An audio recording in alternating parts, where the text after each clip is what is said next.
The film opens in a quiet coastal neighborhood near Seattle. We meet Jason, an unemployed engineer who is just finishing up a fishing trip.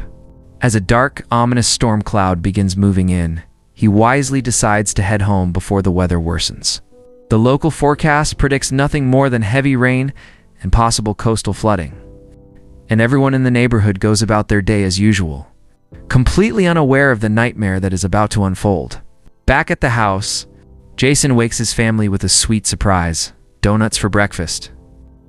As they gather around the table, his wife Anne quickly reminds him not to feed their dog Cassidy, because the pup has just taken his heart medication.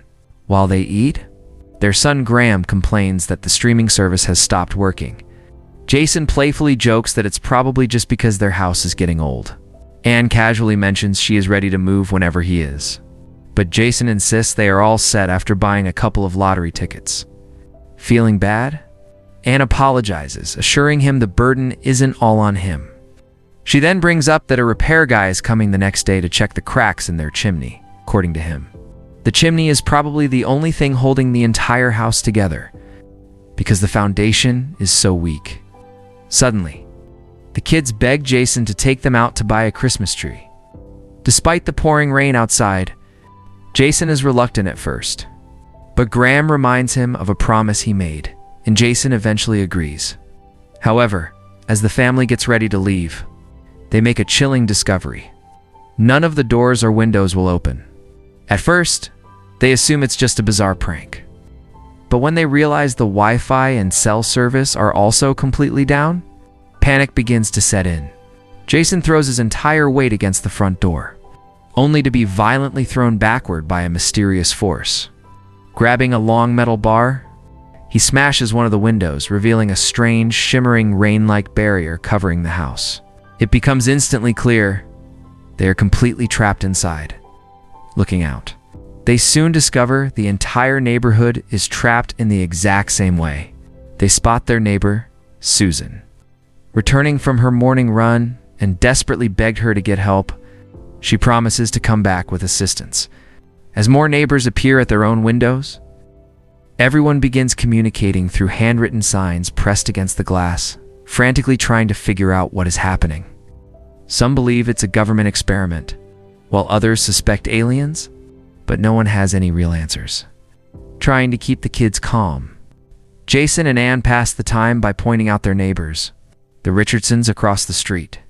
Susan's husband Greg, a woman with a dog, and the doofus with a boat name seize the day. That night, Jason reassures his family that they are safe and have everything they need. After the kids are tucked into bed, Anne admits she is struggling to stay calm and worries deeply about her parents. Jason comforts her, then drops a bombshell. He secretly bought a gun after having recurring nightmares that something bad was coming. Anne is incredibly upset that he kept a weapon secret, especially with kids in the house. But she eventually asks him to teach her how to use it before he puts it away. Jason tries absolutely everything he can to break through the barrier, but nothing works. When Anne checks on him, he explains that the strange rain-like barrier has completely sealed the house. However, after confirming that fresh air is still getting inside, they realize suffocation isn't a concern. Anne believes they just need to wait for the rain to stop. But Jason points out that the barrier doesn't appear to be man-made. Anne simply tells him to cover the openings so the kids won't see them. The next morning, the rain has finally stopped. Hoping the barrier is gone, they check the front door, but it still won't open. Surprisingly, Graham and his sister Ruth remain incredibly calm, trusting that their parents will figure everything out. As the family settles into a strange new routine, Anne sets rules to keep life as normal as possible. Jason begins rationing their food and reminds everyone to strictly conserve water, electricity, and gas. He reassures the kids the situation is temporary and promises to keep them safe. Jason tries homeschooling the kids, but they quickly lose interest. He pivots the lesson, teaching them how to gut a fish using Ruth's stuffed animals. Revealing to the kids that he once owned a fishing boat before selling it to support the family. When Anne catches the kids using knives for the lesson, she scolds Jason, though he assures her they're being careful. A week later, while cutting a tomato, Anne stops Jason from throwing away the seeds. She decides to dry them so they can plant them later. Through handwritten signs, Jason talks with Max, a retired dentist, and learns the strange phenomenon has spread about 5 blocks. Max admits he is already running dangerously low on food. Over the next few weeks, the family adapts. They keep busy by dancing, watching movies, exercising, and spending time together. Anne continues learning how to grow food, and Jason handles house chores. As Christmas arrives, they put up a tree and watch their neighbors celebrate through their windows. That night in the attic, Ruth tells Graham she thinks a mysterious rainwalker has returned. But Graham brushes it off as an animal. With food running low, the kids complain about a meal and refuse to eat. Jason simply takes the food and eats it himself. Ruth insists she saw someone outside. Anne dismisses it as imagination. But when Ruth insists it was the rainwalker, Jason loses his temper, shouting that everyone is trapped. He quickly apologizes for raising his voice. And Anne surprises the family with homemade cookies made without real sugar. Later that night, the parents quietly worry about the kids, reassuring each other they're doing their best as they share a quiet moment. Smoking the last joint found in a drawer. Before watching an old DVD, Jason admits that being trapped with his family has strangely made him happier. He then spots a fox outside and quietly wishes it good luck. The next morning, the family exchanges simple Christmas gifts before the kids surprise Anne with the first tomato grown from her saved seeds, bringing her to tears. But the joy is short-lived. Ruth spots Mrs. Richardson outside, trying to get their attention. Before they can react, Mrs. Richardson suddenly collapses and dies. Later that night, Ruth wakes up to play with her doll when she hears a high-pitched sound. She spots Susan outside, prompting the family to rush over. Susan begs for help, revealing that everyone outside is dead. Hearing something nearby, Susan tells them to hide.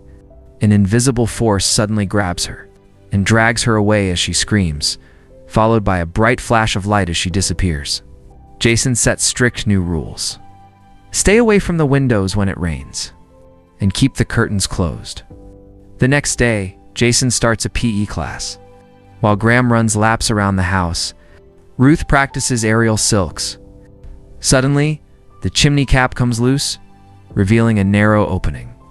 Since Ruth is small enough, they use the aerial silk to pull her up. She reaches through, but only her hand fits outside before she climbs back down. Soon after, Cassidy the dog begins whimpering as his medication wears off. Realizing nothing can be done, Jason asks Anne to take the kids to the den before he puts the dog down. Anne suggests cremating Cassidy in the fireplace, but Jason makes a dark suggestion. Store Cassidy's meat in the freezer in case they become desperate for food. Horrified, Anne tells him to handle it without telling her the details. Jason stores the meat and throws the remains through the chimney for the fox. But when the rain returns, the fox runs away. The family closes the curtains and waits quietly. Despite warnings, Ruth goes to the window for her plant. Terrifying creatures suddenly growl outside, forcing everyone to stay dead silent until they leave. Frightened, Ruth runs to her parents for comfort. 3 months pass. Ruth complains of hunger, so Jason gives her his portion. But she wants more. She runs to the fridge, but Anne blocks her.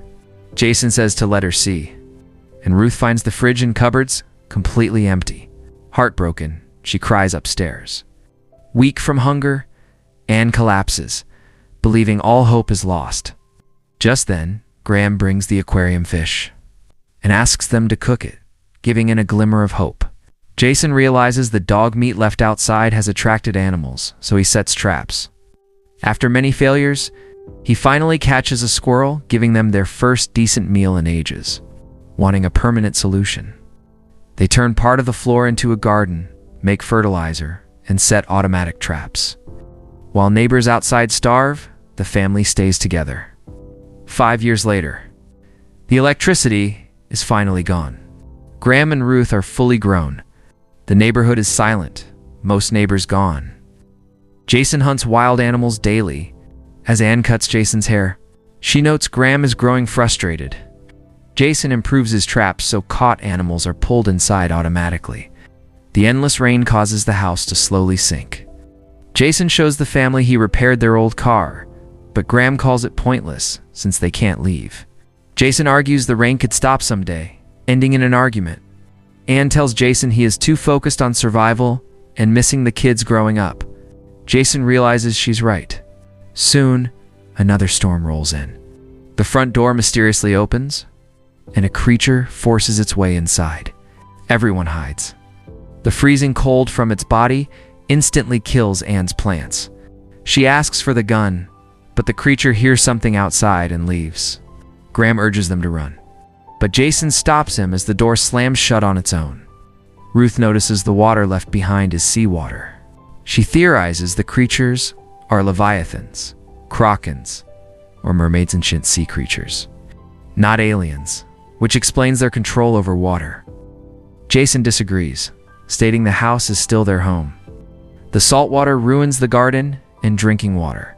Anne says they'll starve, but Jason argues they can collect dew. Anne snaps, saying they will die if they don't find a way out. Meanwhile, an automatic trap catches a ferret. Ruth checks it, but the frightened animal bites her. The wound infects, causing a high fever. They have no antibiotics. Desperate, Jason repeatedly slams the car into the garage door, but fails, ending up badly injured. However, the shifting ground reveals cracks leading to underground sewer pipes connecting to the Richardsons' house. Jason realizes Max, the dentist, might have antibiotics. The pipe is too small for Jason, so Anne volunteers. She crawls through, finds Mrs. Richardson's decomposed body, and locates antibiotics and water in the basement. Just then, rain falls. Jason sees Anne through the window, but a creature is already inside their house. Anne sneaks past it and enters the pipe, but the creature spots her at the last moment. Anne fires her pistol, and Jason uses the aerial silk to pull her inside, blocking the hole with heavy rocks. Anne gives Ruth the medicine, and she slowly improves. Jason tells Anne to take the kids to the attic so he can face the creature alone. Anne refuses. They are a family. Graham declares they are done hiding. If the creatures can get in, they can get out. They will fight back. The family builds a trap. Graham tracks, Ruth casts the line, Anne lures, and Jason sets the hook. The rain comes, and water rushes into the house. The creature arrives. Anne throws a bomb, setting it on fire. Jason throws a harpoon, but misses. He tries again and hits it, but the beast keeps chasing them. As water rises, they move upstairs. Graham grabs the missed harpoon but is attacked. Family pulls him to safety and retreats to the attic. When the creature reaches them, Jason drives the harpoon deep into it. The trap restrains the beast, and the force creates cracks in the house, draining the water. They try the door, but it won't budge. Jason tells the creature to open it, but Anne warns the house is falling apart. Jason suddenly realizes the creature isn't trying to hurt them. He cuts the restraints. The creature opens the door. Outside, they are surrounded by other creatures. The captured creature communicates with them, and they peacefully move away. The family finds a boat, gathers their essentials, and sets out to sea to find out if anyone else is still alive. If you enjoyed this intense survival recap, make sure to smash like button and subscribe to the channel. Let me know in the comments down below, what would you do if you were trapped in your house for 5 years? See you in the next video.